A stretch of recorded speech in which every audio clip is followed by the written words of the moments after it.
अस्सलामुअलैकुम बच्चों। वालेकुम अस्सलाम टीचर। बच्चों, आज हम एक सरगर्मी करने वाले हैं जिसका नाम है लफ्ज बनाओ।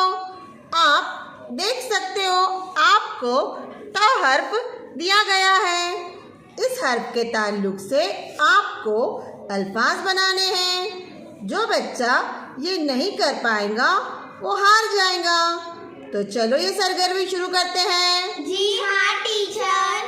बोलो आलिया। त से तलवार, त से तितली, त से तेल, त से तालाब, त से ताज, त से तकिया, त से तेज, त से तारे, त से तरकारी, त से तीस, त से तरबूज, त से आयफा नहीं बोल पाई, इसलिए आयफा हार जाती है और आलिया जीत जाती है। या